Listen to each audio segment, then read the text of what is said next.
नमस्कार, मैं पंडित गणेश ठंगवाल स्वागत करता हूं आप सभी का आपके पसंदीदा YouTube चैनल ज्ञान धर्म संगम पर। तो दोस्तों, आज लेकर आया हूं आपके लिए एक अलग सी कथा, एक अलग सा प्रसंग। और कथा प्रारंभ करने से पहले जो लोग चैनल से नए जुड़े हैं वो लोग चैनल को सब्सक्राइब कर लें। वीडियोस अगर आपको अच्छी लगे लाइक करें, शेयर करें, कमेंट बॉक्स में आकर कमेंट जरूर करें। तो आते हैं प्रसंग पर।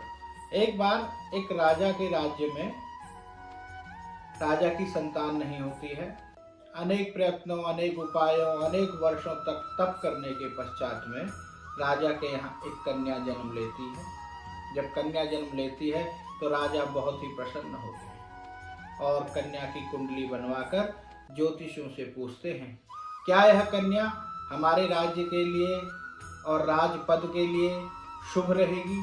किस प्रकार से इस कन्या का जीवन रहेगा? इन्हीं सब विषयों पर ज्योतिषियों की राय लेते हैं। ज्योतिषी बताते हैं कि कन्या अत्यंत गुणी है, अत्यंत ही राज्य और राज्य पद दोनों के लिए शुभ है। इसके आने से राज्य जो है काफी विस्तार करेगा। परंतु कन्या की कुंडली में सन्यासियों का भी योग है। कन्या जो है सन्यास को प्राप्त कर सकती है, जो कि राज्य के लिए शुभ नहीं होगा, क्योंकि कन्या की कुंडली राज्य के लिए अत्यंत शुभ है। जब राजा ज्योतिषियों की इस प्रकार की राय सुनते हैं तो उस कन्या को राजमहल से बाहर जाने की आज्ञा नहीं देते। उस कन्या को राजमहल में ही सारी सुख सुविधाएं देने के लिए प्रयत्न किए जाते हैं। शिक्षक भी वहीं आते हैं, सभी शिक्षाएं उसको राजमहल में ही दी जाती है। धीरे धीरे कन्या बड़ी होने लगती है, परंतु कन्या का स्वभाव हरि कीर्तन, हरि भजन, इनमें कन्या की ज्यादा रुचि रहती है। राजा भी अत्यंत प्रसन्न होता है, क्योंकि राज्य काफी विस्तार कर चुका होता है जब से कन्या का जन्म होता है। धीरे धीरे कन्या और बड़ी होती है और जिस प्रकार कन्या बड़ी होती है उस तरह ही राज्य का विस्तार होने लगता है। धीरे धीरे कन्या के विवाह योग्य उम्र होती है और कन्या अपने हरि भजन, हरि कीर्तनों में ही व्यस्त रहती है। इस प्रकार की बातें जब राज्य में होने लगी कि राजा जो है कन्या के लिए वर ढूंढ रहे हैं और एक ऐसा वर चाहते हैं जो कन्या के साथ ही राजमहल में ही रहे। चारों ओर चर्चाएं फैल जाती हैं, सभी लोग वर को ढूंढ रहे होते हैं। इसी बीच एक अद्भुत घटना घटती है। एक बार एक चोर राजमहल में घुसकर आता है। चोरी के इरादे से पूरे राजमहल को देखता है, परंतु वहां की कड़ी सुरक्षा को देखते हुए सोचने लगता है कि किस प्रकार से यहाँ चोरी की जाए, किस प्रकार से यहाँ से धन लेकर मैं बाहर जाऊं। इस प्रकार से सोचते सोचते वह उस कन्या के कक्ष में प्रवेश करता है। कन्या देखकर उसको घबराने लगती है, घबरा जाती है। तो जब कन्या उसे देखकर घबराती है तो पूछती है, तुम कौन हो? तो वह अपना परिचय देने में अक्षम होता है। तो कन्या पूछती है, कन्या खुद ही उससे पूछने लगती है, क्या तुम गुरु महाराज हो? क्या तुम गुरुजी हो जो मुझे किसी भी प्रकार से हरिपद की, हरि के दर्शन, भगवान के दर्शन करा सकते? चोर सकपकाते हुए बोला, हाँ हाँ मैं वही हूँ, मुझे भगवान ने ही तुम्हारे पास भेजा है। तो गुरुजी मुझे कुछ दीक्षा दीजिए। इस महल में मुझसे कोई मिलने नहीं आता है, कोई मुझसे बात नहीं करता है, मैं इस महल से आज तक बाहर नहीं गई हूँ। बाहर नहीं गए हो तो हरि का दर्शन कैसे होगा? हरि राजमहलों में नहीं मिलते हैं। हरि कठोर तप के पश्चात जंगलों में, वनों में हरि भगवान की प्राप्ति होती है। यहाँ राजभोगों के साथ में तुम्हें कैसे भगवान के दर्शन होंगे? यह सब चोर उस कन्या को समझाने लगता है। तो कन्या कहती है तो हे गुरुदेव, आप मुझे अपने साथ ले चलो, अपने साथ ले चलो। मैं तुम्हें कैसे ले जा सकता हूँ? राजा की तो आज्ञा ही नहीं है तुम्हें यहाँ से बाहर जाने की। चोर जो है डरने लगता है। कन्या कहती है, मुझे एक गुप्त रास्ता पता है जो यहाँ से सीधे बाहर, इस राजमहल से सीधे बाहर जाता है। आप मेरे साथ चलिए, वहां कोई समस्या नहीं होगी।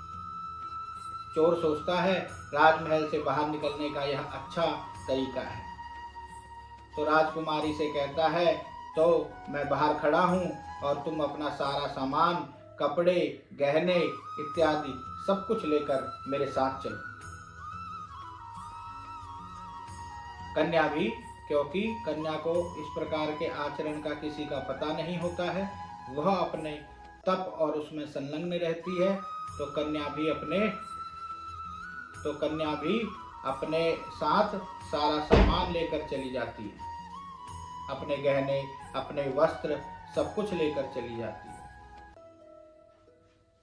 तो जब इस तरह की बातें होती हैं तो दोनों राजमहल के गुप्त मार्ग से जंगल तक पहुंच जाते हैं।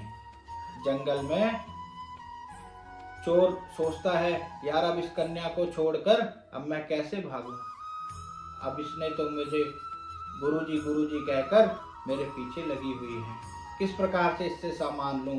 राजा की कन्या है और इसने मुझे पहचान लिया है, अगर ये मुझे देखकर राजमहल में जाकर बता देगी तो राजा मुझे कठोर दंड देंगे। इस प्रकार से मन में सोचता हुआ राजकुमारी के साथ चलता रहता है। इतने में बहुत ही घने निर्जन वन में जंगल के बीचों बीच आ जाते हैं। तो चोर को एक युक्ति समझ में आती है। चोर देखता है, कहता है कन्या से कि तुम मेरे साथ कहाँ तक चल पाओगी? एक काम करो, मैं तुम्हें इस वृक्ष से बांध देता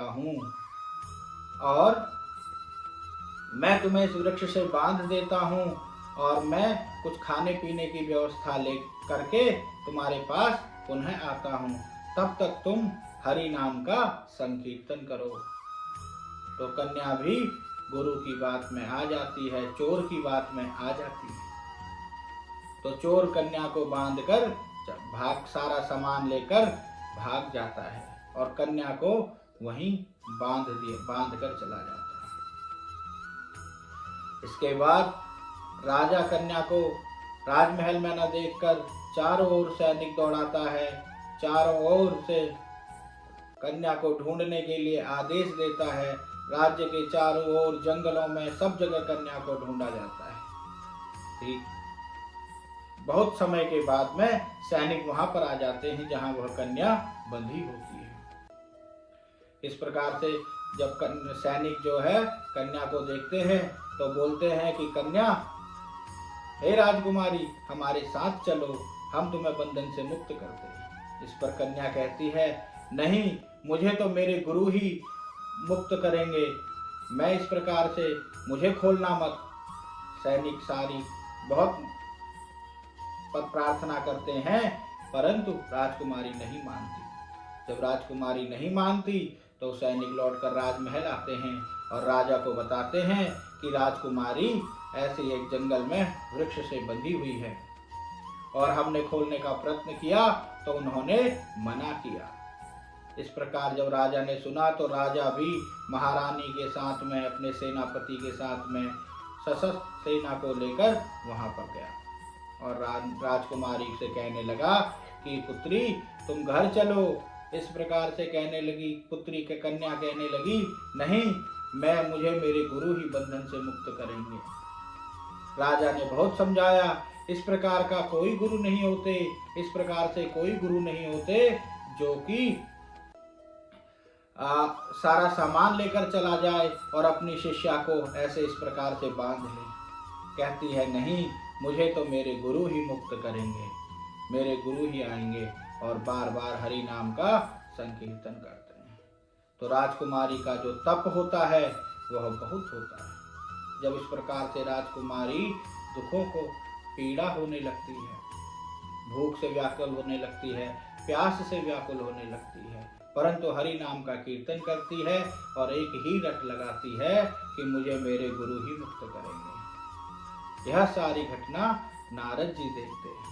नारद जी देखकर नारद जी भी उसे समझाते हैं कि पुत्री, इस प्रकार का कोई गुरु संसार में नहीं है जो अपनी शिष्या को बांध कर चला जाए। वह अवश्य ही कोई चोर होगा, अवश्य ही कोई दुराचारी होगा जो तुम्हें इस तरह से बांध कर और तुम्हारा सारा सामान लेकर चला गया है। पर राजकुमारी नहीं मानती, कहती है मुझे तो मेरे गुरु ही खोलेंगे। इस प्रकार से नारद जी भी विष्णु लोक को चले जाते हैं। विष्णु लोक में भगवान विष्णु के पास में जाते हैं और कहते हैं कि हे हरि, हे विष्णु, एक तुम्हारी जो भक्त है उसको एक वृक्ष से बांधा हुआ है और उसके तप के कारण, उसके हरि नाम के भजन के कारण, उसके तप के कारण पूरा जो है वायुमंडल जो है परेशान हो रहा है, क्योंकि वह प्यास से व्याकुल है, भूख से व्याकुल है, परंतु ना तो कुछ खाती है और ना ही कुछ पानी इत्यादि का ग्रहण कर कर पानी पीती है। तो इस प्रकार प्रभु ने देखा कि यह तो मेरी अनन्य भक्त है। तो प्रभु गए पृथ्वी लोक पर और राजकुमारी को समझाने लगे कि हे राजकुमारी, वह कोई गुरु नहीं था, वह तो चोर था और तुम्हारा सारा सामान लेकर भी चला गया है। लेकिन वह तुम कैसे, किस तरह की इस प्रकार से जिद कर रही हो? अपने हट को छोड़ो और अपने पिता के साथ में राजमहल में जाओ। परंतु कन्या का एक ही प्रण रहता है कि मुझे तो मेरे गुरु ही मुक्त करेंगे।